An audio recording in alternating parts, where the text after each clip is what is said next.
Hey everybody, before we get started, I just remind you this episode is brought to you by patrons like Aga Comics, Qua, Jeremy Vasquez, Kylie Denton, Nestor Flores, Soda-san, Over24, and VideoGamer75. If you like what we do and want to see us do more, consider supporting us on Patreon. You can get access to episodes early and lots of other goodies, and it really help us out. Thanks for your support, everybody. Thank you. Oh my god, everybody's going to woo in the chat. Hey everybody, welcome back to Let's Talk FGO. We are in the new millennium. That's right. We're the Millennium Boys. We've hit 2K subs, so we're doing a live episode to chat, in case you couldn't tell. I am Omega, he is Lucky. Everyone, I hope you are enjoying Fate Grand Order, aka A Dick Wizard Did It.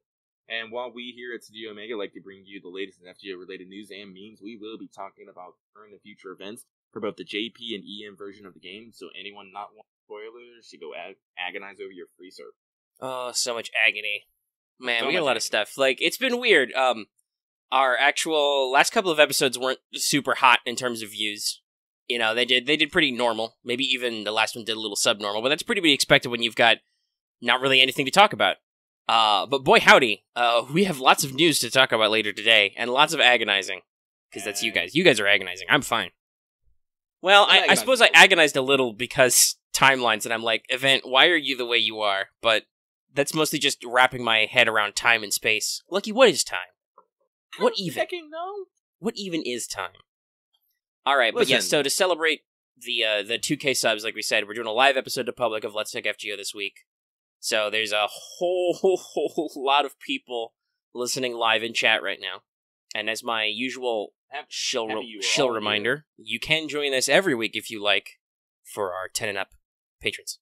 But yeah, so let's see. Do we have any other intro business to do besides to mention why we're going to sound extra schizophrenic today? I don't think so. All right. Well, let's see. We're far enough in. We passed the 30-second mark a while ago, so I don't think YouTube will yell at us about dicks. I said Dick Wizard like, I don't know, less than a minute, like 2 minutes in, so I don't know. It was 45. I think we're safe. I think so. So let's check in with everybody's kohai real quick. That's right, everybody. Welcome back to Wake the Fuck Up Senpai, our regular segment for pro tips. So, we have two today. Let's see. Both of these could be springboarded into deeper discussions. Where should I start? I'll start at the top. Hey kids, pro tip. NP loops are fun. And if you don't know what we mean by NP loops, looping is usually the way I've heard it referred to when you can NP back-to-back. Mm-hmm. So, a lot of people talk about, for JP, talk about setups for Scotty loops, because she can do things with quick servants to really up their NP gain and their quick crits. But you can do it with certain art servants also. That's very popular with Nerofest having just ended, because pretty typically, I think for the past couple of years, this Nerofest format, you could loop the finale with Summer Mordred. Yeah. So. Yeah, so basically the basis about NP loops is you get a servant that can basically generate their NP after their NP, and then use that to springboard into generating enough NP after that fact to top them off again. This can be done through either them, as I said, using their own NP, using their own skills, using their other people's skills, or by by doing something like that gives certain buffs. So most commonly you see this with art servants, specifically art servants that have arts buffs, like Medea, like not arts buff, but MP batteries like Medea. Yeah, if you regain NP automatically with your NP, or if you have, like we said, an arts buff in general, both Summer Artoria and Summer Mordred, for instance, have arts buffs on themselves, and they have multi-hit arts NPs. So, and also, Artoria also does the other half of that. She also, I believe, gives herself a little bit of refund, too. So, that makes it very easy to loop. With Mordred, she has both a flat arts buff with her surfing passive and a skill arts buff. And the important thing to remember why arts buffs are important is because arts cards intrinsically have good NP gen. That's their special effect. So when you improve card effectiveness on arts cards, you not only improve the damage they do, but you improve their special got a little burpee there for a second. You improve whatever their special quality is. So if you have quick card effectiveness up, your quick card generates more stars. If you have Buster card effectiveness up, the extra damage for Buster goes up. So, well, actually, here's a question, because up. quick cards do generate MP. Does quick up also increase that MP generation? I believe it might. I'm not sure, though. Yeah, because I know the other half crits of that do. Is there are, because there are servants out there, like right now in NA, there's Jack. Jack is really good, actually, at NP looping if you get her set up right with either a arts quick or her NP quick. Yeah, if you get her to just generate enough crits, she will go to NP, fire it off, you can keep going. Yeah. And so on. Another example people brought up is Lancelot, especially Saber Lancelot, because he has a self-arts buff. He has an arts NP, and he is all about arts crits, so. Yeah. So, usually a lot of support servants people will use in this, they'll generally use Waver, since Waver can literally pop a bunch of NP gain. Yeah, Waver can give you up to 50% battery on a select servant. El-Melloi I've seen in a few setups, because her Noble Phantasm, while also arts, also generates NP on overcharge, and as well as skill cooldowns, which can help looping other skills easier. Not to mention that she is built to MP loop herself, which really helps things out. Also, she has a targetable arts buff. Yeah, and a targetable arts buff. That's the last thing. We probably can't make a Skull Killdown shirt, can we? No, probably not. Somebody might take that out of context. Oh well, we'll think about it. We'll think about something. Someone just take a screenshot of saying that and remind us about it later. But yeah, let's see. So, who else do I like to use in? Servants with self batteries. That's another reason why, for instance, Summer Mordred is so popular, is because she has a battery on her gut skill, so she can self battery. Regular Medea also has the perfect self sufficient battery. She can get started right away. The only problem with that is that you need to generate setup. That's why supports are good. Caskill's a really good support for arts loops because he has a team arts, team charisma, and then a very big team star gen, which is important because arts on its own doesn't have great star gen. I think its normal modifier is no star gen period, but if you buff it, you increase that. So you can actually generate some stars, which is good because the example for Mordred, NP looping in Nerofest is you basically, as much as you can, you NP Brave Chain, and then if those two cards are 100% or even a little bit less, you will generate enough NP because she's got an AoE arts, and you will be able to do it again the next turn and the next turn, etc. You gotta remember, NP is generated, also per hit, so... Yeah. Which is why art servants usually have very bad NP gen, sometimes, because they will have high hit counts. Yep. But otherwise, that's a very important thing. Let's do some examples. Let me actually look at how many hits. I know El-Melloi has high hit counts on her cards. So Mordred Rider, her arts is only 2 hits normally, so she has a very high NP gen by default. But her NP is a 5-hit AoE, so yeah, that's why she generates NP so good. Kuro, high hit counts. Shiki, high hit counts. Yeah, Chloe is... I haven't really tried to NP loop with her, but I assume that she's one of the ones where that sort of thing is possible, because she is arts-focused and has projection. She also has a Kissing Demon, but wasn't that her MP battery? Yeah, so she has a battery which can help massage it. Yeah, she has 6 hits art cards. Let's see. So Saber Lancelot I think is the same. He's only got 2 hits on his 2 art cards, but that means his NP gen is crazy high, so if you crit, you get a lot of mileage out of that. And he has a self buff on arts. Another example that it's known for, which is kind of controversial at the time, but early next year we should get the Apocrypha collab. The welfare from that is Caster Sieg. He has an arts AoE, a self battery, and an arts buff, so some people are like, oh, but he's got special trait damage versus the dragons. That doesn't work. And it is kind of iffy. Sorry, little scratchy throat. But he can loop if you get all his buffs fired up and just go into it and back-to-back, which can be very effective for certain kinds of farming. AoE loopers are really good for farming, and then just NP spam in general is kind of Arts' niche for bosses and other hard content. Mm-hmm. So if you can literally back-to-back NP, that just makes your strategy fire off that faster. Yeah.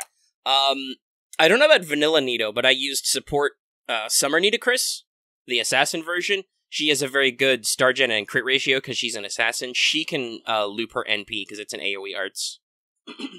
I did that a couple of times. Take a big drink of water. So yeah, NP loops are fun. Obviously, they require pretty specific units. Like, if you want to make a lot of quick loops work... Also, I'm noticing they also usually require pretty high skill levels as well. Yeah, usually you want a little bit of extra skill, because that gives you the percentages you need. Yeah, I was running around with a 666 Summer Mordred, and I wasn't able to pull it off easily, I should say. Yeah, you need a little bit of energy. Well, also, Argo, that would require that she actually kills things with instant death. Which, I gotta be honest, I didn't see a whole lot of. Though that is true, you should keep that in mind with certain extra effects. That can be a problem with Shiki, too, because she's got a multi-hit Arts. Because the instant death procs first before the hits count, you can lose that out. I guess it depends if you're trying just to kill, I don't know. That said, Assassin Shiki is a single target art, so you're probably trying to use her to beat up bosses. Hey, guess what? Bosses don't like to be instant death. If they are, it's usually a gimmick so you can give them instant death. Like, the pseudo-trial quest for Saber Shiki in the Karno Kyokai collab, for instance, was like that. Though there were some people who did punch that ghost until it died, normally.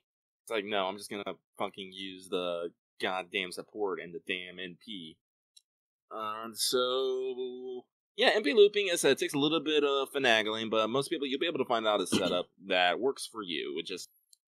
And this is, if you want to talk like a real pro tips, the reason why this is so good is just because NPs usually do big damage, and it makes farming a lot easier, whether it's farming for petals in Nerofest, which you need shitloads of, or just, farming trash mobs for event drops or whatever.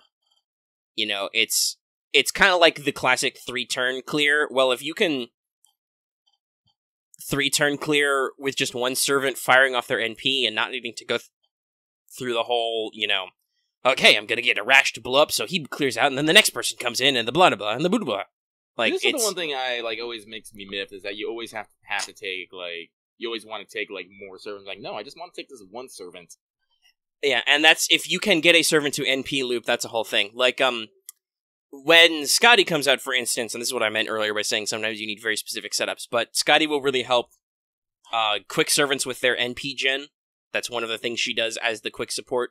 So, hey, Lancelot has a self NP gain skill, and he has a big multi-hit quick NP, which is normally to generate him shitloads of stars so he can do buster crits. But with quick support like Scotty, you can get him to do massive levels of NP damage, and then oh, hey, he's refunded. He can go back to back.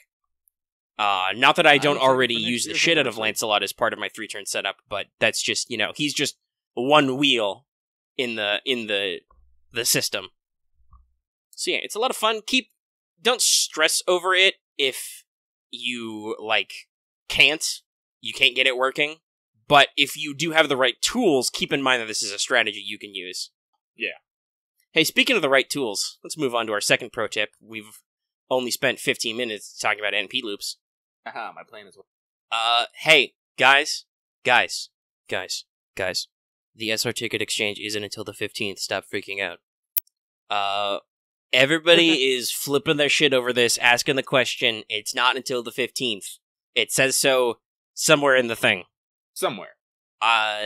So yeah, don't... This episode is being recorded live the 13th. It will probably go public the 14th. You still gotta wait a little bit, kids. Calm down. Okay? It's cool. It's not broken. There's nothing wrong there. It's just, there's a few days before it goes active. I'm sorry, I'm laughing. I was looking at the Google Doc with our show notes in it, and Omega is an anonymous wolf. So, chat, can I get a woo, please? Yeah, it's a lot of woos in chat. Thank you. But yeah, so basically, don't worry about it yet. It's not broken or anything. It's fine. You got it. Yeah. I think I made sure to actually pluck it out. It might be in there. I got a lot of embers sitting in my gift box right now. So, but I think I pulled my ticket out already. The other half of why people are freaking out is because people aren't necessarily sure on what they want to pick on the SR ticket, and some people are very sure what they want other people to pick on their ticket. But we call those people nosy Nellies. Like I said, Lucky is definitely one to give people recommendations, but in the end, it's your pick. But if you want some guidelines, I can give you a few. Usually, there's three variables to picking this SR. There's one, what you want. That's just servants you like. It's simple. 2, what you need. Like I said, there are definitely some servants that fill particular niches and will help you in the long run or whatever. And 3rd, what is available, which is what I used to refer to, like, whether they're story locked and how many rate ups they may have in the future. Yeah, so this is basically I was just thinking about this just now. This is basically the Wanted formula. If you watch any of our Wanted series of videos, you'll notice I break those down by segments to basically cover the areas that people genuinely care about a character. Yeah. Like, do you care about the character for the character? Like, what's their history in real life? You're like a real big fan of whatever their myths or their history are. Or do you like them for where they appear in the story? Do you need them for specific mechanical stuff? And then the final caveat is, well, how frequent are they really? Like, for instance, Merlin, who is up on the rate up right now, rare as all get out. Really rare. So if you like Merlin, or you want Merlin for Merlin things, it's pretty important to get this rate up chance while you can, because he's not going to be back for a while. Yeah. Like, as a caveat, I tell people initially to plan around story locks. As I said, picking yeah, that's the advantage of this SR ticket and the future one that'll come out in a couple of years, I think. But the original, and for us, we actually got 2 pick your free 4 stars. But those were all the launch 4 stars, so those were all permanent 4 stars you could have rolled on the tutorial roll. Yep. So that is certainly, there's an amount of, well, who do you just not have? Like, when I picked my second one, I think the only ones I didn't own were Herc and Martha, so I was like, well, Herc's real useful, I'll pick up Herc, and I've rolled Martha writer since then. So now, if that happened again, for instance, I would have to basically pick a free NP level. But I'm pretty sure we've upgraded to all 4 stars ever, or at least all permanents and story locked. So that's a big thing to consider with this. Story locks are pretty rare. Now, some people swear by, taking some money or taking some quartz, throwing a few spins at the story banner, right? You never know what'll happen. Yeah. Statistically, though, that's really complicated. There's a lot of things in the story banner, and maybe you're a pure free-to-play, maybe you don't have the cash to, like, throw in an 80-pack, that's $80, by the way, not 80 quartz, at story every time you feel like it, you want to scratch that itch, right? Like, some people don't have that in their budget, so you have to plan carefully about story lock rate-ups, because that's the one time they are, like, locked in really on rate-up. So, actually, why don't we, well, I was going to save that for the news, I guess. Don't know why my mouth's a little scratchy. Are we going to go through the, yeah, I figure, because that's actually in the news. We'll actually discuss, like, who is available and all that stuff in the news article. Yeah, we can talk about the story locks and their particular niches, I guess. Yeah, because I remember now, because I didn't talk about it in the news desk episode we did. I figure we can just list out all the servants who are available on the show, because, we have all the time in the world. So we'll meander our way down to news, and we'll circle back to that. But yeah, Lucky, do you have any more thoughts about the general picking scheme you want to add to that? Well, you already said you already know what the heck you're picking, right? Yep. I mean, I had to double-check myself, because I think I said this in the pre-show.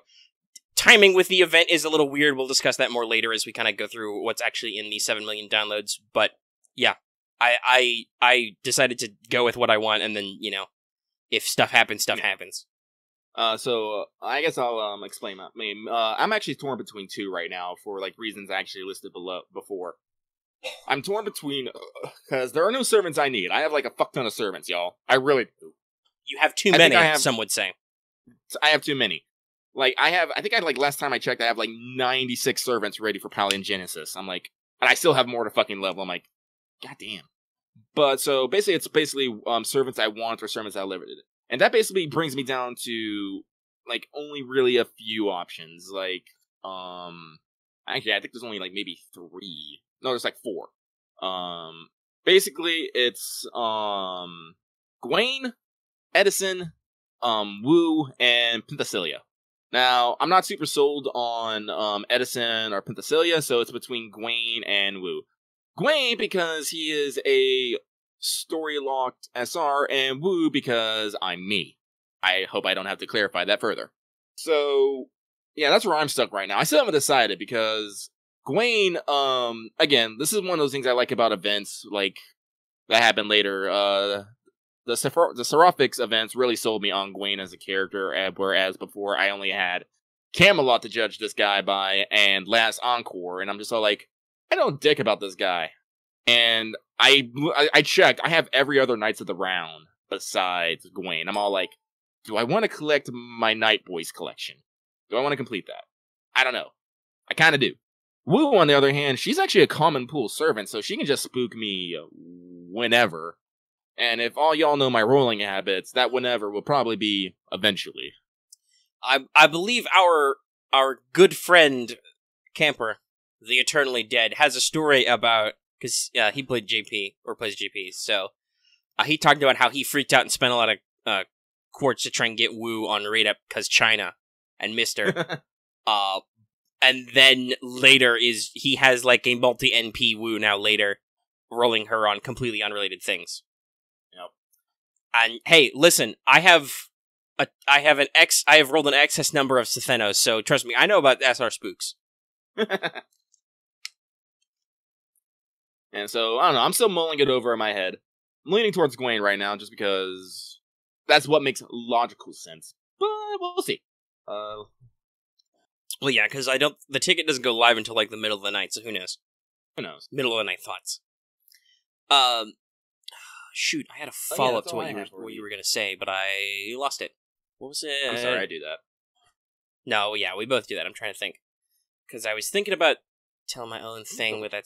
Oh, I was going to tell an anecdote about free SR tickets. Because that's a story I haven't brought up in a while. Because that's very, very old Let's Talk FGO. But, let's see, was it for the Gil thing, the Twitter followers that we got our first free ticket? I think it was, because it was like a right-away event. Yeah. That most people were counting on. Pick your 4 stars. So I got Liz as my tutorial role. I've had Liz for a while. I think she's like NP3 now.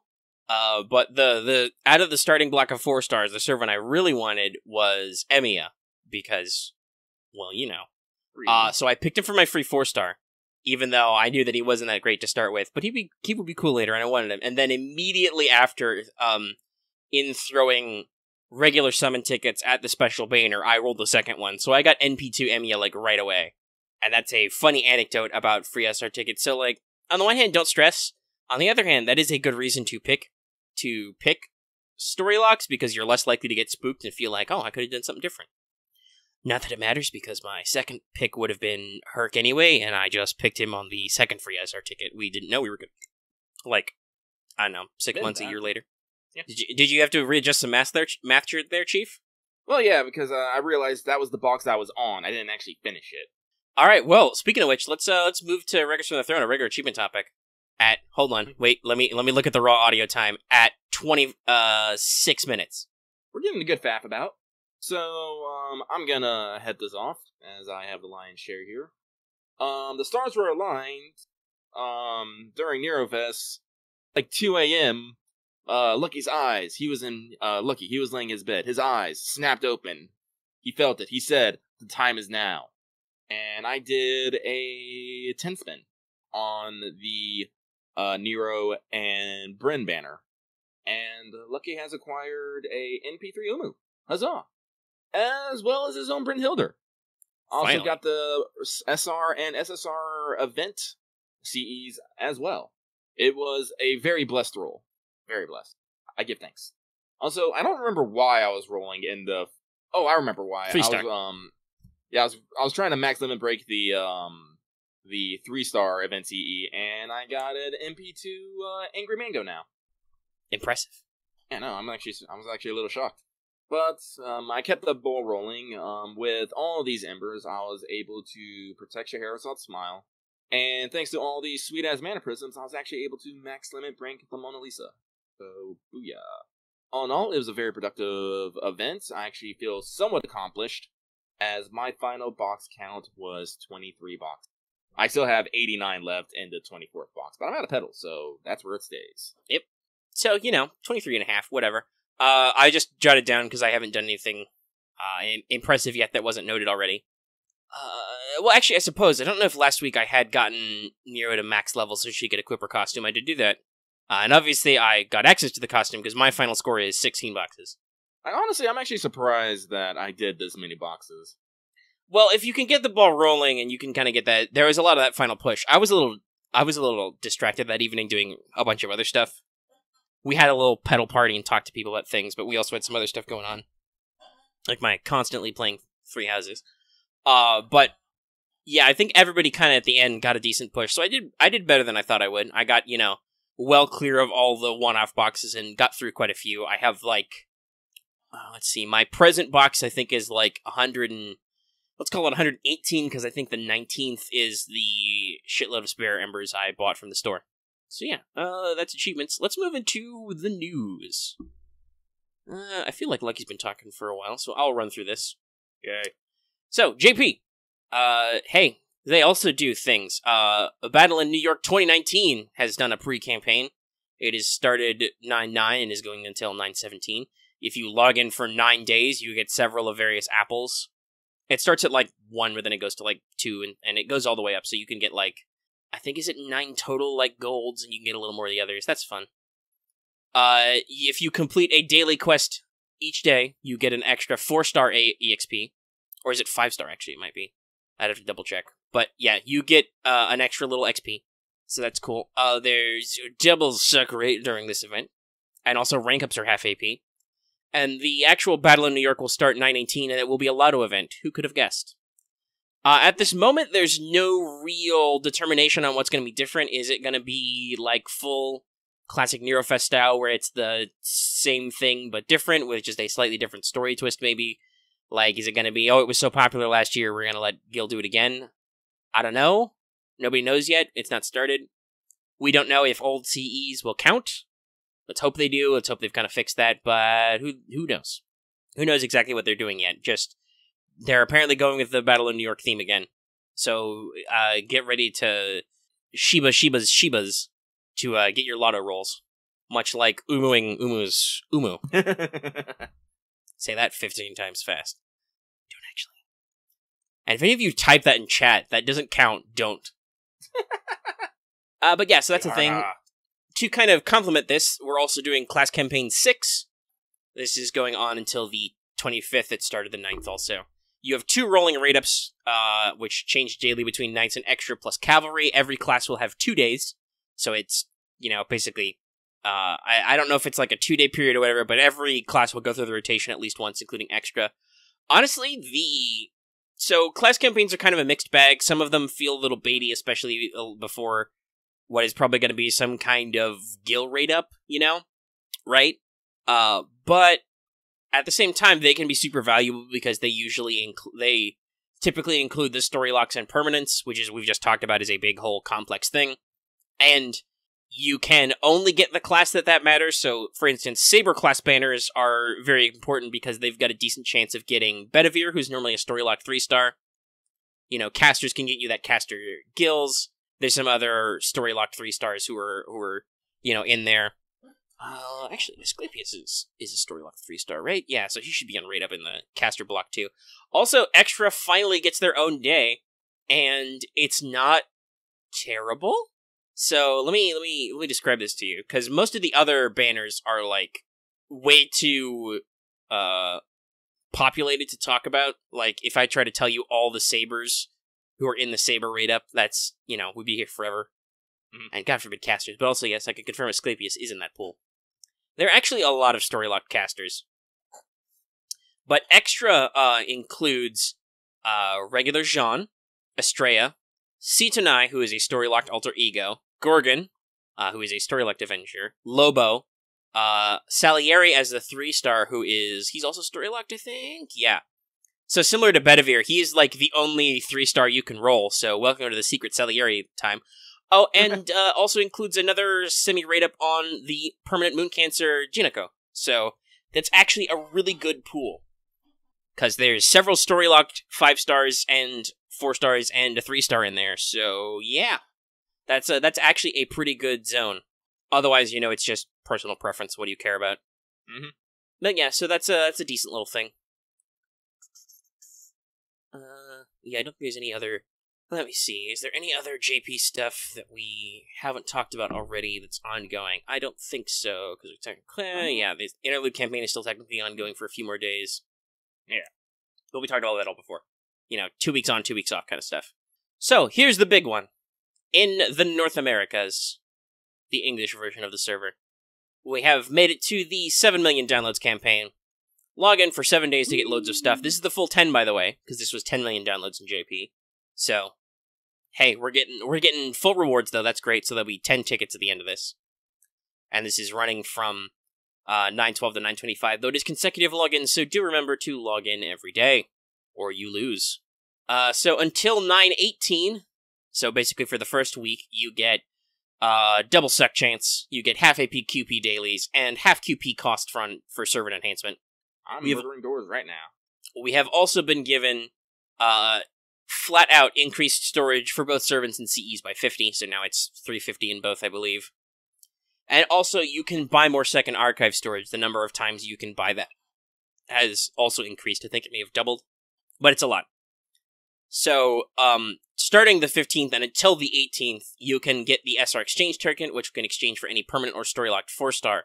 We'll go through the list in a second. I'll just run through our last couple bullet points. There's extra content in the Rare Prism Shop, which really only matters for Mega Whale Crazies.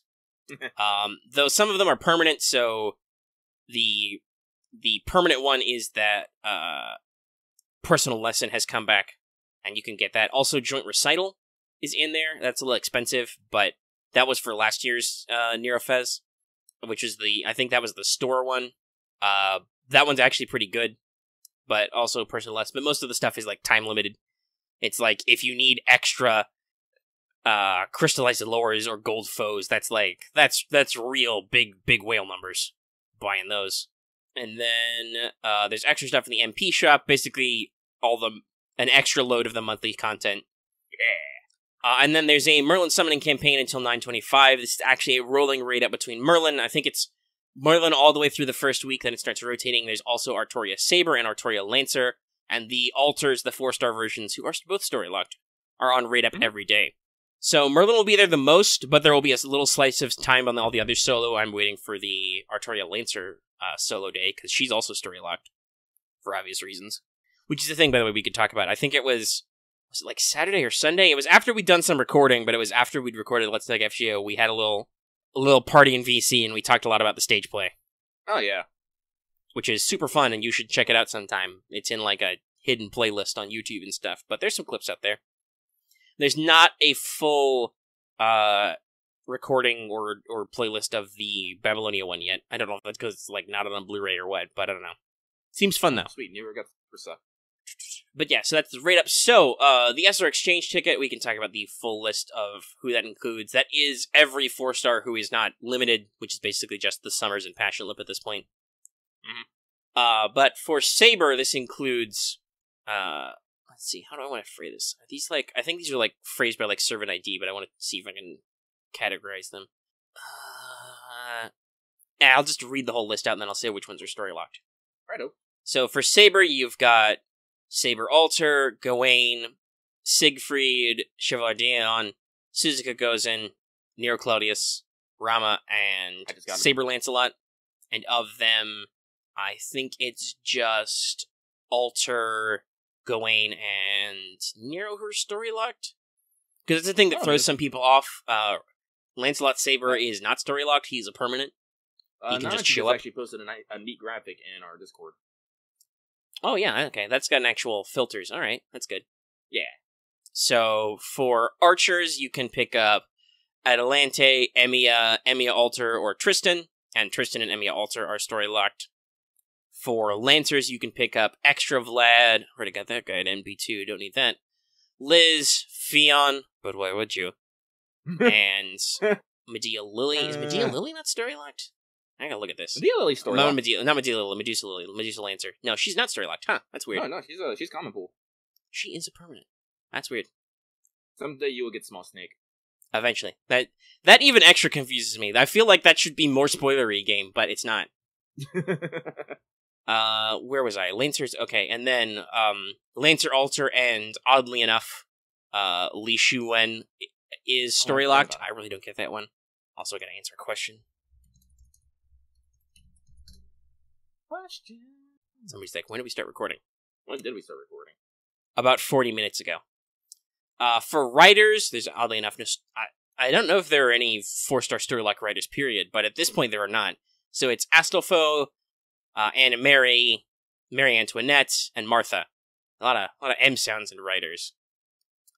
So for casters, there's Helena, Caskill, Rhyme, Nito, and Edison, and as we mentioned before, Medea Lily are the story-locked. Like I said, there's a lot of story-locked casters.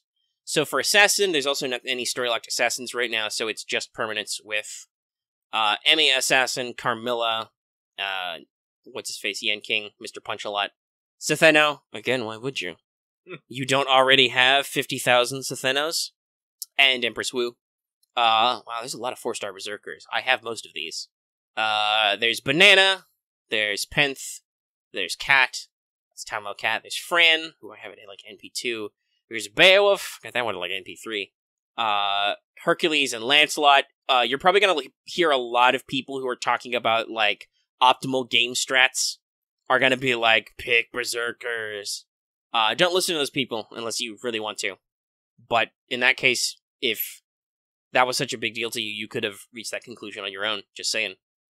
And then there are 2 4-star Avengers. There are no 4-star permanent or story-locked rulers at this point. Or any other extra class, actually. But, except for Avengers, so you can get Lobo or Gorgon, who is story-locked. I don't need to worry about level. This, on the other hand, this graphic really lets me think about what the class distribution is like, but yeah. Oh, yeah. There's a reason why extra class banners used to be tacked onto Assassin. Yeah. Though we are getting another SR Assassin soon. In like a month-ish. A permanent one. Yeah, it's common pool, so you get spooked. Mm-hmm. Oh, and I forgot to note this down in my notes, but I don't think anybody listening to the show will have this issue, but they are doing another comeback login bonus. Oh, the Start Dash campaign? No, not Start Dash, a comeback. If you haven't played the game since, like, last December, you can log in and get extra Saint Courts and tickets and stuff in addition to the normal event logins. But like I said, I don't think anybody who's listening to our show will be doing a comeback, but if you are, hey, you can get more stuff, so come back to the game. I don't know why you're listening to us, though, if you don't play. Maybe it's like hearing 2 dorks talk on a mic, I don't know. Yeah. So, let's see. It's like, I mean, we have plenty of time. We could... Well, actually, I don't know. We don't need to move on to case files, so we can probably talk about 4-stars a little bit anyway, so... Yeah. We've probably talked about some of these characters in, like, super deep detail, if you want to go back in the backlog, so you didn't get that 5-star. But, in general, a lot of them are pretty good. Like we said, most of the Berserkers are really effective for Berserker reasons. Mm-hmm. And Saber Lancelot is commonly referred to as a secret 5-star. He's got basically an SSR's worth of effectiveness, only he's a 4-star. But he is also permanent, so that's the thing we like to talk about with the rarity thing. It's like, I don't know. Another thing is that Avengers are a pretty specific niche. Like, they're not common. Most of the big SSRs are limited. Like, is there a... No, there's not, because there's a class rate up in Japan, and there's no permanent Avenger on it that's gold, or it's 5-star. Yeah, I've heard of actually several people talking about how they're going to get themselves a big snake or a pupper to deal with pesky rulers. So yeah, rulers, which are a really annoying boss type before Avengers can counter, and moon cancers aren't that common. It's more that if you have a Moon Cancer, you can use them to bully the occasional Avengers boss, and you have to worry about actual class advantage. Yeah. So that's another really common pick is either of the Avengers, and obviously Gorgon makes the most sense for narrative reasons, but you might really like Heshin Lobo after Shinjuku. Looks a good doggo. And also the his brief cameo in Summer 2. Lobo Cop. So both of those are pretty decent choices. Like, for Berserkers, it's really any of them, but because they're a really good class, but honestly, like, any of these can be good in their own right. Herc is known for being the strongest. The banana is really high quality, considered. Cat has a lot of effectiveness for similar reasons to Lancelot, and will get even better over time. Friend's NP damage output is crazy huge. But Beowulf has a buff coming to his instinct and stuff too, so he's pretty good. And Penth obviously has her dedicated niche with trait damage and stuff. Now, since we've also talked about how, like, SSR permanent assassins are kind of rare, you might not have a good assassin. You know, especially if you're playing more recently, one of those might be to your taste. If you're talking, like, pure damage, Carmilla's probably the best. But you gotta remember, Carmilla is also kind of niche in her own... Well, right? yeah, Carmilla does have a trait damage, but Carmilla's also got one of the best attacks. She might still have the best attack period of an SR assassin, which speaks its own reward for class advantage. You know, but also if you already have Jack, she kind of overlaps, so it's not a big deal. But you know, if you already have Jack, that's a whole thing. Jack and Carmilla together, crazy. So some of these, like, Wu's got some quick focus that people might like, and she also is relatively new, so you might not have had a chance to be spooked by her. Of casters, like, casters are pretty diverse, but a lot of them have a lot of different uses. Like, Caskill is really interesting because he's got an arts AoE, which helps arts builds, and he's also arts support, but he does damage. Edison has a really unique quality to give people overcharge. Nito is also very popular because she's got an AoE arts with a big self-battery for farming. Actually, honestly, I can probably break this down. There's two real supports, I would say, because I don't think a lot of people bank on Edison for his NP damage. Mm-hmm. Well, I guess then we can't count Caskill in there, because even though he does do decent damage, you don't use him for that. You use him for the fact that he's got 3 AoE support skills. So, Caskill, Edison, and Medea Lily are all basically supports. Medea Lily is hyper-focused on healing. She does it very well. She's one of the few dedicated healers in the game. Mm-hmm. Whereas Nito, Rhyme, and Helena are all AoE arts farmers. They have, you know, ways to get charge back. Rhyme, I don't know if Rhyme necessarily loops, but she does have the ability to self-mod, so she gets a lot of star weight and has powerful crits, for instance, which can help with looping. So any of those can be a good addition, though, like we said, Casters is very loaded. There also are a lot of sabers, so that's a real question if you want them, you know? Yeah, a lot of people tend to lean towards Saber Alter for their Saber pick. Yeah, Saber Alter is somewhat unique in that she has a larger than normal NP damage multiplier. Yeah. Which also gives her back some charge still because it's an Excalibur. So she makes a very effective AoE farmer.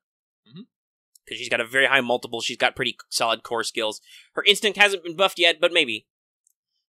Gawain's a little more niche. He's kind of shoehorned right now by his gorilla deck and the fact that he's got a terrain skill for now, but he will get buffs later.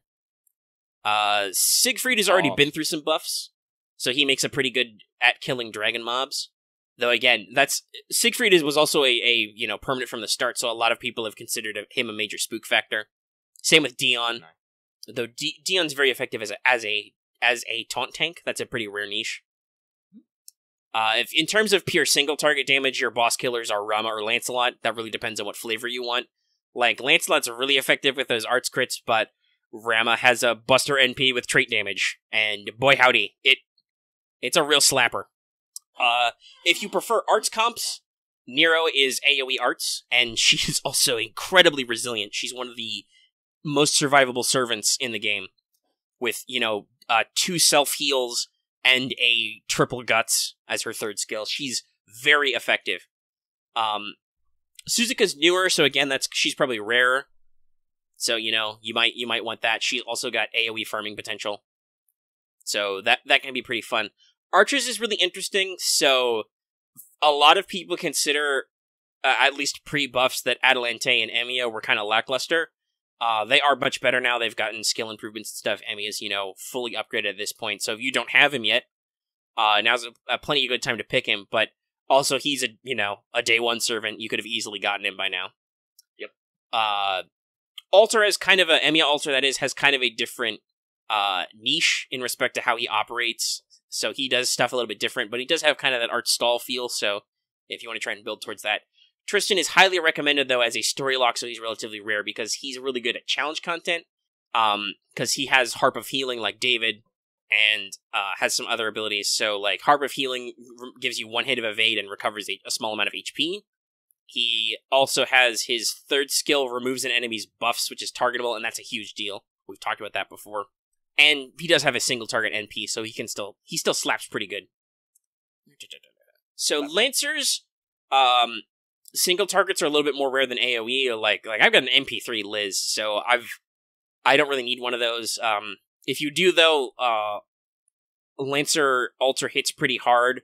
She is just barely edged out by like the NP5-ness of Jeanne d'Arc Alter Santa Lily, who will be coming back for a Christmas rerun later this year, if you don't have her. But she has really good skills, and her crit complement is pretty powerful. Extra Vlad is pretty potent, because he's got that trait damage versus evil. He can hit pretty hard. But also, again, permanent. I've got like 2 of that guy. Medea Lily's a little lackluster in terms of some of her like skill builds, but she'll get some buffs later that kind of improve where she sits, and if you have the other Snake Sisters, you can do some pretty dumb stunlock comps with the 3 of them, or more. Real talk, you just want her because she's small. Well, yeah, and is also adorable. The Babylonian anime is coming out soon. Shoot, was that on a What's Up? Did we talk about that? It might have been. No, I think we did actually talk about it in a full big episode, that episode 0 is on Crunchyroll now. Yeah, because we actually had a bit of a discussion about the factors to that. That's right. That was a thing people enjoyed. Fion's not great. Don't pick Fion. If for some reason you love Fion and you want to pick him, okay, but otherwise don't pick Fion. As a single target story lock, Li Shuen is a decent pick if you really need a Lancer. The writers are also a little weird. Like, I don't think any of these writers are considered like super top tier, but they do very interesting things. Martha's very helpful for challenging content because of the way her NP works to soften up enemies, and she's got a team debuff clear. We've talked about this before. Marie Antoinette is a super resilient servant. Her NP heals. She's got a multi-hit self-invincible kind of thing. Self-healing. Pretty big. Anne and Mary can do some pretty dumb stuff with the right setup because of how their NP works. They've got one of those NPs, there are a couple like this, where they do extra damage the lower their HP is. And then Astolfo is just Astolfo, so that's probably a pick you want to make, but who knows? Though his interlude, it was his like second or whatever interlude did recently come out to buff some skills. And I think that's all the classes. So yeah, there's our in-depth discussion, by which I mean I mostly listed some things. Yeah. About which 4-star you should pick, but remember the ultimate advice: follow the dick in your heart. I had to work that one in there somewhere. That gets tossed around the Discord a lot. People are discussing about whether you should pick Gorgon or Lobo in chat right now. Lucky is finally leveling up some servants up to 666. Nice. As well, now that we're kind of done with news, I guess we can switch over to Nerofest a little bit, right? Yeah, we can talk about how that wrapped up for us. I don't think it'll be a huge discussion, but yeah. It won't be a huge discussion. Well, as I said, my big goal was to try and get enough cookies to get Tama Lancer to 10-10-10. Because, as I've repeated many times, I'm not using my Grails until I have all 3 of my Tamamos at 10-10-10. Because, goddamn, it's fucking expensive. So I went into it thinking that before this, my Tama Lancer was at 422. Now she is at 866. And the only reason why she had to stop there is because I made a grave miscalculation on my part. Because I really didn't actually look at what was in the boxes, and I kind of just made a few assumptions, which is bad. Don't make assumptions; they'll bite you in the butt. And I thought that the gem distribution was of each type of each class was 2, 2, 2. 2 secret, 2 of the red ones, 2 golds, 2 reds, 2 blues. No, as I figured out later, as I'm like on the last day, it is not that. It is instead 1, 2, 2, 1 gold, 2 red, 2 blue. And as soon as I realized that, I had to go look at Tom and Lance. I was like, wait, how many gold gems am I actually going to need?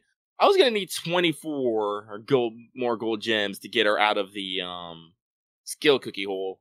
And I was all like, that's 24 more fucking boxes. I got like a day left. Like, I don't have the attention span for that. I don't. Like, listen, game, I have Girls Frontline to play, I have Azure Lane to play, I have 3 houses to play, I got... We have the Code Vein demo to try out. Well, the Code Vein demo hadn't came out at that point, but I had picked up Subnautica.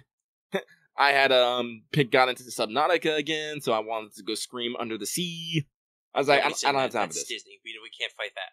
Can't fight that. But, I was like, no, I just can't. So I was like, that's the main reason why I just stopped, because I was like, I can't. I'm gonna go enjoy other things instead of like beating my head against this unsurmountable wall. No, and that's the thing we talk about. Like, you have to kind of like look at your own life and handle things your own way. And like, some people did really, really well, and that must be all that they focused on. And I think we had this discussion in What's Up about other games, but in general it applies. I think we're like, it's not, like, bad or worthless that you did spend a lot of time. Obviously, you chose to invest a lot of time in something, which is, time is its own value, I know some people have sassed us back about calling them out for trying too hard or having no life, but, like, if you got a shitload of boxes, you did, in fact, spend a decent amount of time on it. Now, maybe you spent that time previously, you spent your money on making sure you had really specific servants set up before you went into Nerofest so you could do crazy high farms. And we know some people who did really crazy high stuff because they had emulators so they could do like acceleration and stuff and build macros to tap things. Which is, I did not. I did everything by hand. My finger still hurts. So yeah, like there was a lot of tapping. I didn't roll for all through that last like day or so of farming, so I had like my biggest chunk ever built up at once, because usually I roll through them pretty quick, because that's like how I break up the monotony of farming, is I'm like, I've got like 200 or 400 of these things, I'll roll a couple times before I spend an apple. I had like 2k plus all at once, and I know there were some people who had way more, and just like, no, you sacrifice something. You sacrifice something when you tap those. So, like, I mean, I'm not going to give you a pat on the back over it anyway. That's a choice you made in your life. But hey, you make choices. They're all valid choices. You could just as easily have been, I don't want to kill my fingers for 5 hours tapping all these pedals out. I don't have time for that. I got other shit to do. So, that's fine. You look at the numbers and you look at what you've got in your life and you figure out, like, hey, what do I have time for? I got this and this going on. All right, I'll make those sacrifices. Figure everything out. My choices is how am I going to spend on my fucking QP, and it's gone. Yeah, that happens. I kind of don't want to spend my EXPs yet, because I'm going to exchange for a new servant. So I think I'm going to wait until the 15th when that goes, and then I'm going to see how much I can pour into Saber Altar. Get her ready right away. And then any that are left over are going to, I need to, now that I've gotten a bunch of QP back, I need to hand Ishtar the next Grail, because she's at like 96. I checked on my Saber Altar actually while we were talking. Yeah, she's at MP4. I think she's fucking fine. Yeah, yours is fine. Yours is good. Well, we'll see. Like I said, I'm gonna spend some tickets on regular Lancer. Let's see. I've already got an NP1 Lancer Altar, and I'm gonna get an NP1 Saber Altar. Because, like I said, timelines and stuff. So we're gonna see what happens with my NP levels. I'm probably not gonna be mad, because I use Lancer Altar a lot. Sometimes I use her in conjunction with Liz, because Liz is actually a really good support servant. But yeah, I use her a lot when I need a Lancer to farm, because I don't have any. That's kind of why I want to roll Regular Lancer, I don't have any other, like, I don't have an SSR high-level Lancer AoE. And, don't we only have one SSR AoE Lancer? Oh, yeah, okay. Hold on, I gotta look at the servant list. You're gonna make me do some research. Like right now, because I think, don't we only have... No, wait, Karna. Yeah, Karna's a permanent AoE, who I don't have. Yeah. Damn his eyes. Let's switch over to EN display. So, let's see. We got... Scroll all the way back. So, Lancers. Because Lancer was another class that was kind of rare to start with. We started with just Liz, and we didn't have a 5-star Lancer until Skahawk, who's single target. So, yeah. So, it was Karna was the first 5-star AoE, so he's the only permanent we have right now. There are a lot of single targets, though a lot of them are also limited in terms of SSRs. Because there's, like, Skahawk, Bryn, etc. So, yeah, Lancer, Tomo Lancer, who I have an NP3. So, my single target Lancers are locked up, kids. Oh, by the way, people are clear to have their opinions. It's just, if they try to shove their opinions down your throat, then that's when you start a fight. Yeah, Liz is not bad. Like, her having had a Liz for a long time, yes, her damage levels are a little lackluster. That is how she's built. But now that she has her sadistic charisma, where she does, a team AoE double charisma buff to ladies. Oh god, that reminds me. Now I have another SSR single target Lancer. What the fuck? And, she has some other stuff, like her torture techniques is a great, just solid targetable defense down buff, stuff like that. Her NP pierces defense and gives curse, kind of stuff. The problem is that, like a lot of launch servants, she's built a very specific way because game design, kids. Game design evolves. So she's got the old, I'm a Lancer with 1 arts card and none of my hit counts are higher than 2 on anything kind of problem. But she works great as a support niche to slap on some buffs on somebody and then have my real damage dealer, Lancer Alter, come in with like an NP BB crit and just smash some people. Because Lancer Alter is really, really good, guys. But that's another thing also that, like, we've talked about this before. Like, I discussed about this earlier with Caskill. Just because Caskill has an offensive NP doesn't mean you're really using him to hit people. He's still a caster, right? And it's still an arts NP. It's not gonna, like, win any punching matches, but he can actually add damage into your crazy art spam. What you really want him, though, for is the fact that he's got AoE arts buff, AoE high-level charisma buff, and then his King's Return, his Star Gen buff is crazy. And I believe his NP also gives team defense up? Is that it? He gets a lot of buffs. So you can use servants even if they have offensive NPs as supporters. Also, it's not available yet, but after Liz's second rank up quest, her NP's gonna do something really funny, which is it's gonna decrease enemies' debuff success rate. Which means sometimes they may miss their buffs.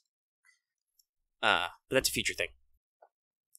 But yeah, so servants had a lot of complexity that I like. So yeah, I'm after Lancer Alter because she has a battery and does Pierce Invincible and stuff, so that would be really useful for some farming too. And also, I mean, the Lion King, or at least Lancer Artoria's boobs. They're in there. There's some stuff there. I really also like their armor designs. Both the armor designs are great. I still think that regular old Lancer Artoria's interlude is one of the funniest. I would love to play it. Bet you would. We'll see what happens. Anyway, yeah, so that's like my personal goals and stuff. And honestly, it's always good to have variety too between like a couple of different rarities because you never know when your cost is going to get weird. Like, that's always the thing, because usually for events you want high-level CEs, which can spike your cost up really high. Or sometimes you have different bonus servants. So, variety is not bad. Like, I would say not necessarily to get... Like, obviously, if you have a niche, this kind of rotates back around to our picking subject. If you have a niche, and you've got a servant who does it, you don't necessarily need to, like, double down on that niche immediately if you, say, have nothing in another niche. But just in general, if you're just, like, rolling for funsies, it's not bad if you extra some niches, get some extra NP levels, get some servants in another area that you already kind of cover. Because, like I said, this whole subject has really reminded me how scattershot class distribution is sometimes. Oh, yeah. Like, JP has been doing a pretty good effort to broaden that out over the past, like, year or so. Arguably when Part 2 started and they switched, like, management design. But still, it's, it's still weird and complex. Oh, yeah. Lucky's just been thinking about this. I've just been like, I roll way too much for love and fun. Because I was just thinking about this. I have a Skahog. Why do I need a Bryn? I don't. It's like, oh no, wait. You don't need Bryn, but you really want Bryn because you're a suicidal maniac, and you didn't get Bryn last time. Yeah. You got Corner Fion. Still in his corner. Still in his corner. I still maintain he's going to be the last one to get leveled up. So he will never get leveled up? Hey, actually, hang on. Let me check something right now. I have... Let's see here. Open up the Enhanced tab. Oh, wait, I'm broke, so that I can't actually get an accurate number. Like, SSR Palagenesis costs, like, way the fuck more. Right now... Hang on. Let me go, like... I'm gonna remember this, and we're gonna loop back to this, like, probably by the end, after I have farmed a fuck ton more of doors. But I'm gonna tell you how many servants I have ready to Palagenius, and then you can tell me how many you got. And we'll see who's working harder here, buddy. I mean, I physically have less servants than you. Yeah! But I have more servants, and also higher rarities, which means they cost more to level. You still have servants at level 0. Yeah. Here's also the thing. Palingenesis is max level. I don't always put everybody at max level right away. Like, if I can rotate to somebody around, I might put them off. I have a lot of people in Final Ascension. Yeah. I think the only servants I don't have who aren't, like, leveled up really good is, like... That's the other thing why I'm happy to get a free SR, because I'm like, ooh, I have somebody to spend all this fuck tons of EXP on, other than just grinding a couple of people up to their max level, because that takes a lot of EXPs. Very hit or miss sometimes. Because I think I only have, like, Martha and Yen King, like, middling leveled. I don't know, actually, you could probably get a calculator, because I know someone actually has the XP calculator of how much it takes to get there, but I'm not going to go through all that effort. Yeah, it's a lot of math. We don't do that here. Yeah. But I'm still going to maintain, like, you might have that, but as I said, I went that extra mile to get all these SSRs up to fucking 90, and then, like, a lot of other servants. I mean, all my SSRs that I own are at high levels. That I own. High levels, but at max levels? Probably. I don't... Because that's the thing. I don't have a whole lot of them, and I get them very spaced out, so I'm pretty sure all of them are actually at their max level. Okay. Yeah, I think I just got Maeve up, because she is one of my most recent. I just got her up around summertime to access her costume. I can check, but my phone's across the room. Let's see, what time are we at? We're over an hour. I'm middle of door, so I can't look up numbers anymore. God. Now we should just move on. This is what I appreciate about Azure Lane and Girls Frontline. You're in the middle of a battle, but you need to go check something else? No, you're cool. Yeah, you can pause. You can pause. Go look at some stuff. Mm-hmm. Do that now. Nope. Oh well, I'll figure it out later. Stretch it. I'm pretty sure I have like 6 SSRs at like level 1, right? I know Arturia is one of them because I eternally die that she's NP4 level 1. Like, why? Why, game? Why you do this to me? Why are people talking about Matt Hell? Yeah. Math Hell, too. No. Mats. What do I have? NP Archuna? You have too many NP levels. But alright, I think we've talked through most of our news and discussion points. There's not really anything to talk about with the actively ongoing 7 millions. Because it's just... log in, folks. Yeah, just remember to log in and, if you need it, pound back that QP. Hey, guess what? You probably need that QP. I need that QP. I have a decent amount right now, but like I said, I'm planning on spending it on giving Ishtar at least one more Grail. I mean, I literally just spent like 30 million QP while we were talking. It was just on skills. Bitch. Oh, yeah. Well, I don't know. Should I prioritize skills or the Grail? I did say I would give Ishtar all the Grails. I'll figure it out later. Like, I'm just trying to get some of my more commonly used servants up to 666. I have all the time in the world to look at this, because this is going on for a week with nothing else. So I have time to figure it out and look at everything and do the stuff when I'm not doing other stuff. But anyway, let's move on, like we said. So it's time for the weekly... We're going to talk about case files. So, hey, since this is a live audience, if you aren't caught up on case files, first of all, how dare you? How dare? It's almost like literally a week since the episode came out by this point.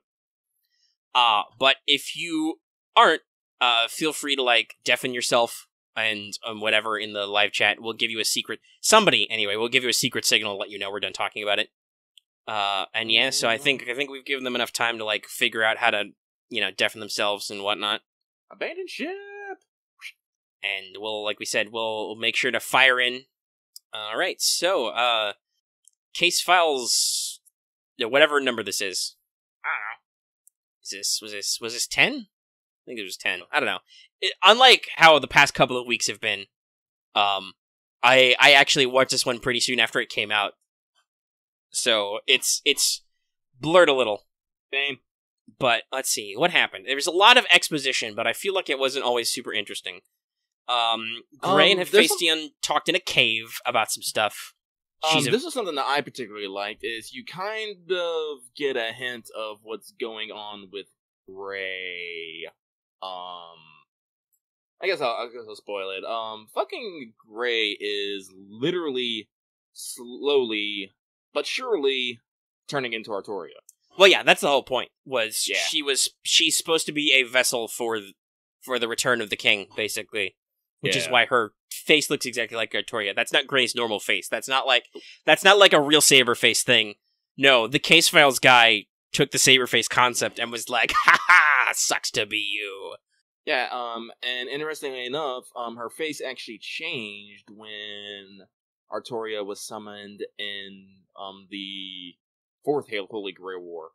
So yeah, so Gray's got kind of a complex identity thing going on. That's, by the way, why Waver is like, I don't want to look at your face.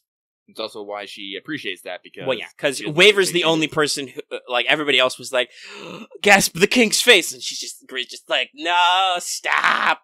And then Curmudgeon, the old Waver, comes on and he's like, I hate your fucking face. And Gray's like, oh my god, you're the best. I hate my face too. Let's be friends. High fives. And I don't really know where Ad comes into this situation, but that's because we're missing volumes. Mm-hmm. Dear somebody, please...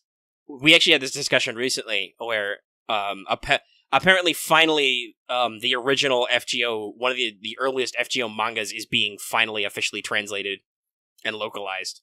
Mm-hmm. Even though it's been forever. So, like hey, Case Files light novel.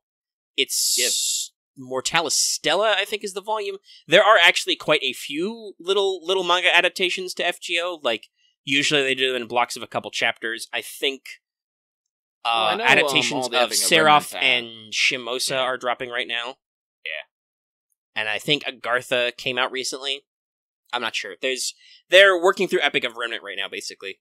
I guess that's fair, because Epic of Remnant's kind of these stand-alone... Yeah, they're pretty easy to handle, but there are... Yeah. They've done some weird stuff with... It's a bit like how they're handling anime adaptations, you know. They've kind of jumped around the place to handle various things. But, so yeah, we get this whole conversation with, between Gray and Hephaestion. Hephaestion is an angry lady. You know, they once again use that great imagery where, you know, where you would see Iskander standing on a shore, you see Hephaestion, like, standing on a big frozen thing. And, there's a lot of backstory on Iskander and stuff. She still really doesn't like Waver for some reason. She doesn't like his face. There's a lot of not liking faces in this anime. Huh.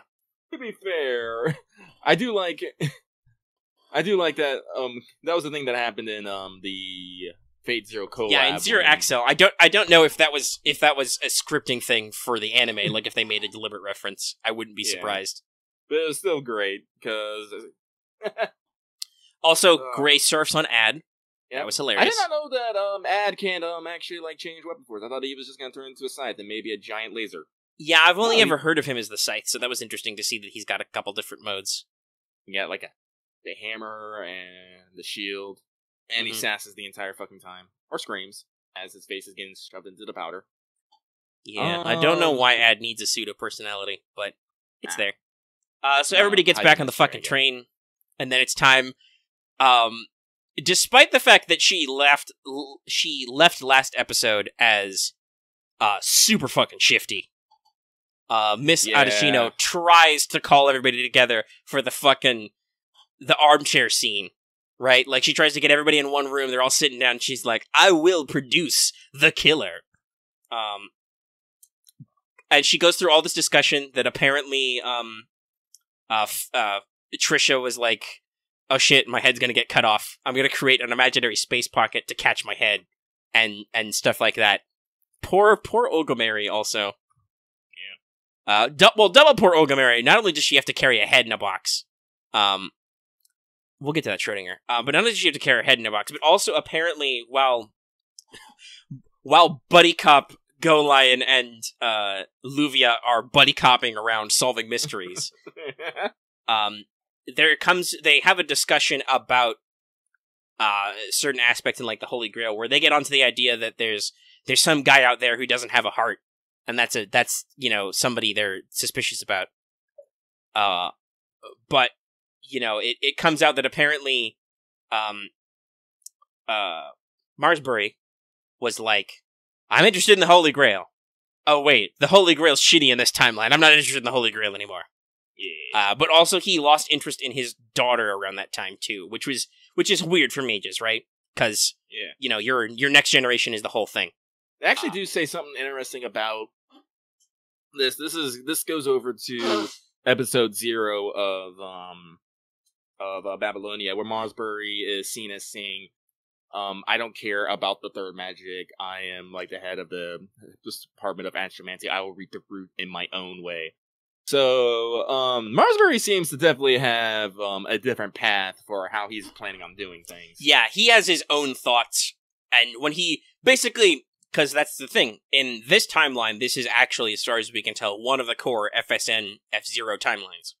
Yeah. That means that Angra is in the fucking Grail, and the Grail is bad news. Yeah, so he's like, nope, do not want. So, Marsbury realizes this somehow, and he's like, no, the answer to what I'm doing is not in there, and then he fucks off.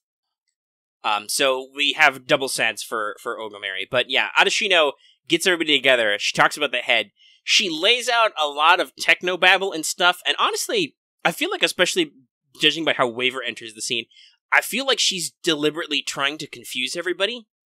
Yeah, basically what she's trying to explain is that, because basically she lays the blame at the man's feet, saying that his eyes actually do more than what he says, and that instead of just seeing, he can actually affect cause. Right, he can displace time, while also proving that she has the ability to displace things in time. Yeah. In case you didn't catch that. Where she's like, I will demonstrate, as a hypothetical example, we're going to create a slash in time and save it. And it's like, okay. And then we're like, could his eyes have done the same thing? But yeah, so she tries to blame the priestman, is basically like, whether he knows it or not, he's the decapitating killer, cutting off heads. Because he can displace the slash in time and space. But here was the clever thing, though, is when the priestman was like, excuse me, we can get my eyes tested and find out this is true or not.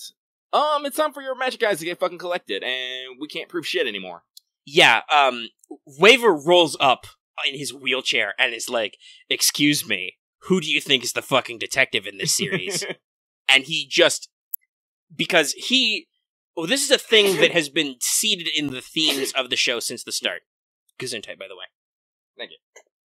But Waver is interested in what he calls the why done it. The motive. You usually hear this referred to as motive. Like, everybody talks about motive.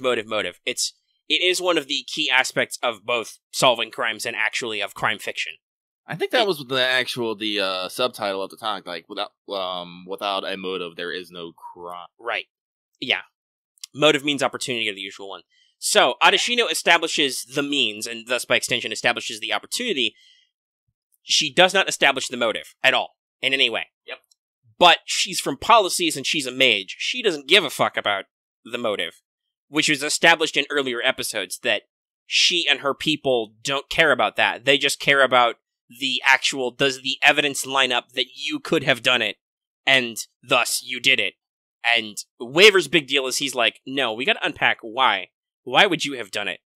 The mages are just like, okay, whose responsibility is this situation? You're responsible for this? Could you have done it? Okay, you fucking did it. Yep. Case closed. I'm going on break.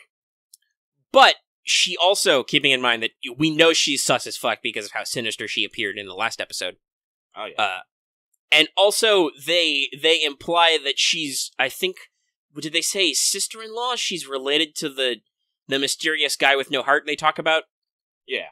So, I don't remember the regulation, but there is a connection. Yeah, I think it was, a lot of this, like I said, it was a few days ago, a lot of this blurred together to me because it was very exposition heavy and it was very specific. But yeah, she's related to the guy we suspect of having stolen the thing. The guy with no heart. Who I know he has a name, but I don't want to say his name yet. Because, pre-reading. But it's very obvious when you hear what he's called. Is Air in the thing to listen?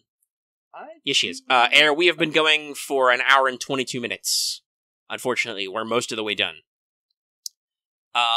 But where was I? Case files. So there's a lot of specific exposition. We know that Adashino is sus as fuck. Because the moment Waver arrives on the scene to be like, your suspicion is bullshit and here's why. The deputy train director, who is a freaky ghost lady, just pops out what's-his-face's eyeballs. Which is, I guess, apparently the way you take out Mystic Eyes.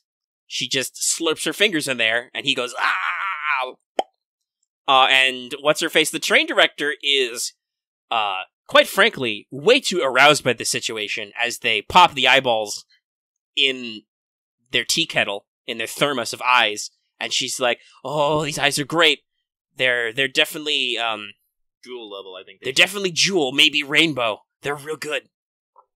Oh, I think they also called out, they actually did say, the mystic eyes of they talk about perception. Yeah, because they talk about rainbow. lines and, altering time and stuff. They call out the mystic eyes of death perception as a really powerful tool that could do things like what Churchman's past eyes do. And by the way, we can't remember this guy's fucking name because it's a weird Nasu name. He's not even a mage. Nasu, just go onto Google and look up European-ass names. Like I do. Goddamn. Anyway. So after that, he's blind. He has a conversation with Waver about stuff where he's not mad that his eyes are gone, but he is kind of fussed because he's in irons now about being the murder suspect, and he's like, I don't think I did it, but maybe I did. Well, the thing is, if he still had his eyes, he would have been able to actually look and see what happened. Right, he could look back in time for himself, basically, but now he can't. Yeah, that shooting butt. Yeah, one of our Discord members got a shooting fig and are showing some pictures of the packaging, which is not subtle. Not subtle. But you know that Raita intended it that way. But yeah, so the thing kind of ends with, Waver's trying to get some real facts because he's finally woken up. And he had a weird spirit journey in the very beginning of the episode where he has what looks like well, actually, no, he basically has a school nightmare. Everybody's had those nightmares, right? Where you're back in school, and the pressure's on. And it's all like, man, why did you do shit? Why, Waver, why are you sleeping? Why are you not doing things? You want to do stuff, right? And he's like, you got a determination, right? As a mage, and Waver's like, yes, I have determination. And presumably, because I don't think if we see the scene where he wakes up, it's a quick cutaway. But presumably he just wakes up in bed and it's like, fuck, I need some coffee. I gotta do shit. Callus puts him in a wheelchair.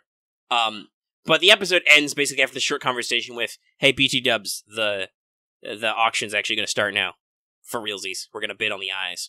Which I assume is a big deal because somebody's gonna try and buy the postcog eyes so that, our heroes will probably try to want to acquire the eyes so they can figure out stuff, I assume, though, that we're getting pretty close to the end.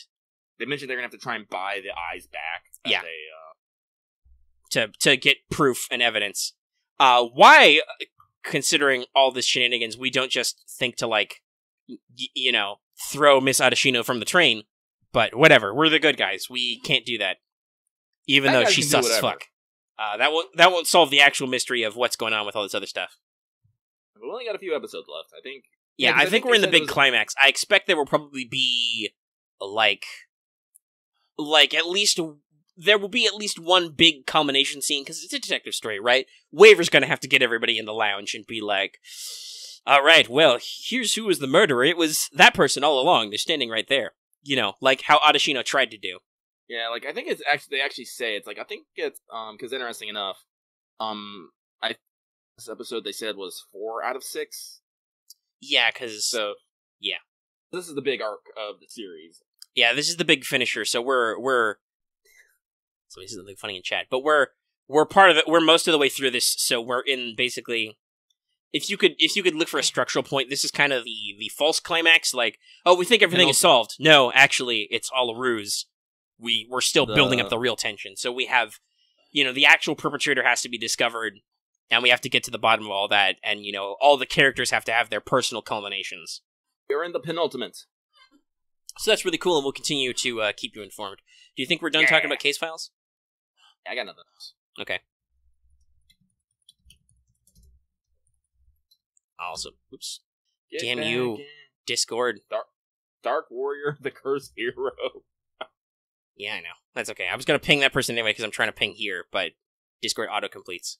We're done talking about it. Alright, so spoilers are done. Everybody can come back. We'll give them a couple seconds to filter back in and make sure they turn off their stuff. But we don't really have much of the show left anyway.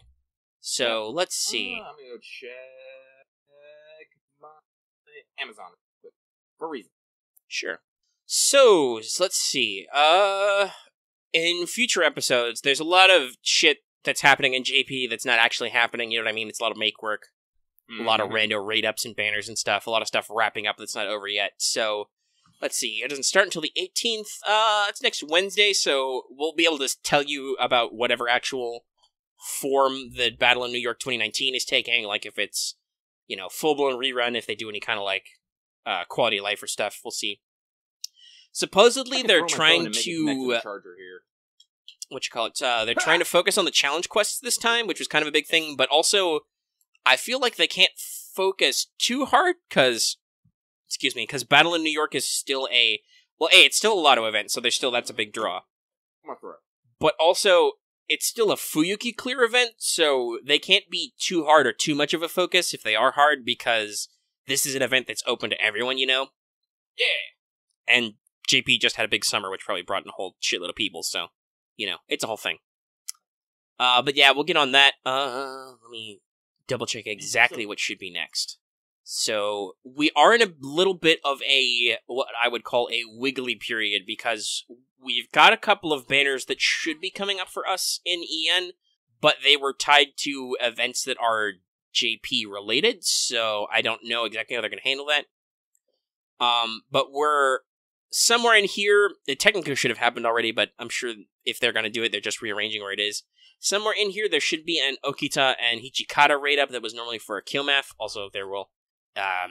it's still a couple of weeks away, but there's also another Killmath happening, so JP will probably have some kind of Japan-focused banner, and also we'll have a panel and stuff.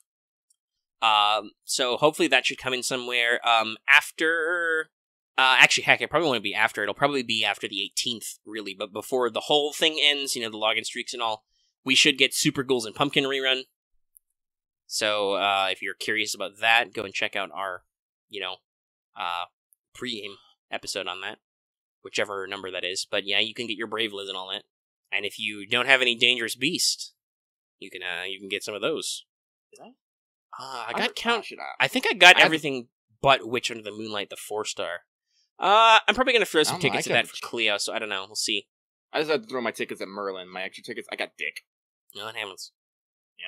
But also there's an FGO the stage banner, which should have login rewards. It's after that, so you can log in to get quartz and also extra night medals. So hopefully they find some way to port that over, even if it's just a ideally Aniplex will announce that they're porting the Blu-rays of FGO the stage to us officially. That would be great, guys. That would be great. But maybe they won't. So, hopefully they find a way to, figure out the craft essence and stuff is just, a little celebration. But that has a Camelot-focused summon banner, which includes a Da Vinci, who's also a limited returning raid-up. Oz and Mordred are also on that rotation. But more importantly, that's got a Bedivere in there on raid-up also, so that's a big deal. So, hopefully they figure out a way to bring that to us in there somewhere. That'll be really good for me. Because, I don't know, I'll probably want to throw some tickets at Da Vinci. I'm still sad. I want me a Da Vinci. But yeah, so that's what's coming up in future for both JP and NA. We'll talk about those things as they unfold next week. And yeah, I think that's about everything. Lucky, did you find something on Amazon that's newsworthy? Well, no, it hasn't arrived yet. Okay.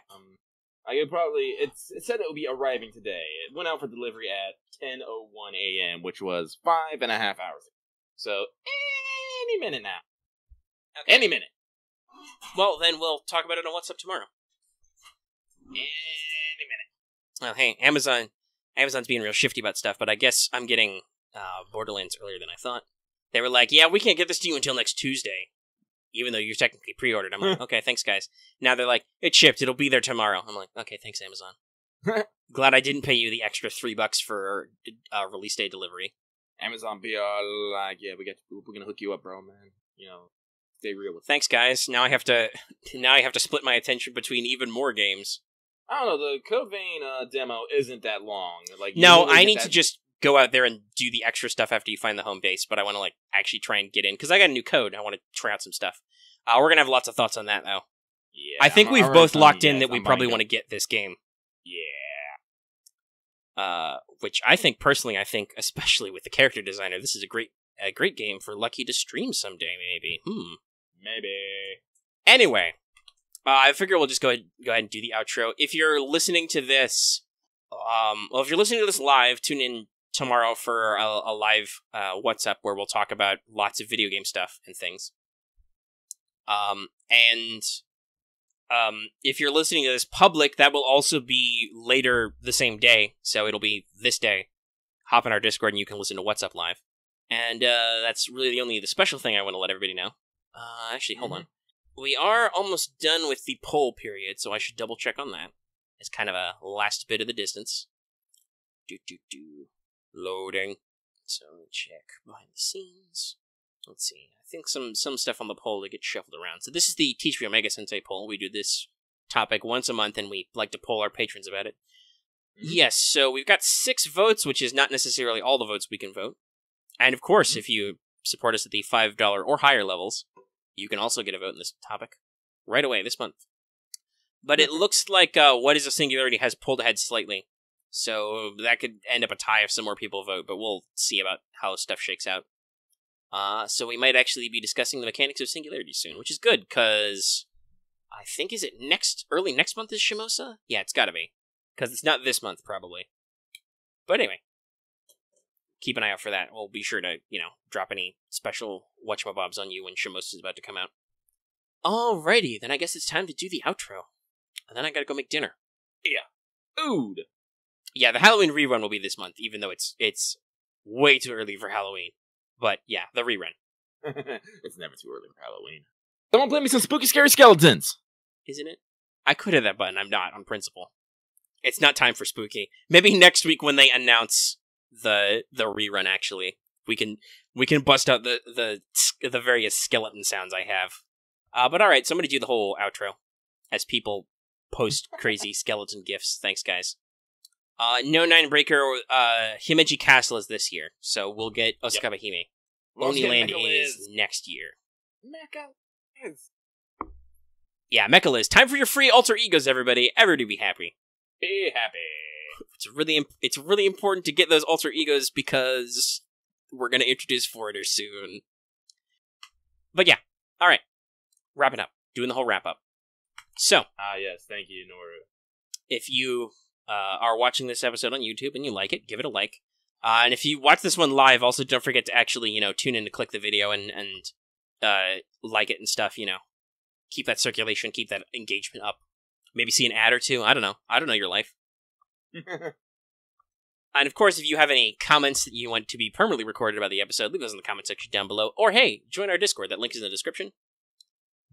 So, yeah, you could have joined us if you joined our Discord. The link is also at the top of our channel page, so there's lots of places you can find out how to get in our Discord. Yep. And of course, if you're not already, please subscribe to our channel and again. get all the latest of our episodes whenever they come out. And even if you're already subscribed, don't forget to hit that bell for notifications so you always know when we post a new episode. And also get alerts on live streams and other stuff we do. They're really handy, these notifications. Mm-hmm. And of course, like it says at the front of the show, consider supporting us on Patreon. For as little as $1 a month, you can get access to the audio version of our episodes for all of our major podcast shows, downloadable, anytime you want to take them. So cheap. You can also consider joining us at the gold level. You can listen to us live every week. The silver level lets you access polls, etc., etc. So there's lots of fun goodies, and it, like we always say, really helps us out. Even though we're still working on I'm still working on Daddy Google Bucks actually paying us. It's really my fault because my main bank is a relatively regional credit union, so they don't do anything like, oh, Google's just gonna log into your online services. No, they're not set up for that. Gotta go the longer route, but we'll get there. We'll get there, Daddy Google Bucks. And yeah, that's the show. Thanks so much for those of you tuning in live. Thanks so much of you who stuck away all the way to the end, both live and not live on YouTube. You guys are great. We appreciate you. We appreciate everybody who's been here all this time with us because this episode is like an hour and 40 minutes long. So yeah, thanks for tuning in. We'll see you guys next week for more Let's Take FGO. We'll see you in a few days. Hopefully tomorrow, who knows? Or today, however that works out time-wise. It's weird because you're talking to a staggered audience, you know? I'm talking to the people listening live now. I'm talking to the people listening to the audio in like 30 minutes. I'm talking to the people watching the YouTube video tomorrow. It's crazy. Time's crazy, You're just talking across time and space. How does it even work? But we'll see you sometime soon for What's Up, and look for other videos we do throughout the week. Like News Desk, Wanted, other things. So yeah, this is goodbye, everybody.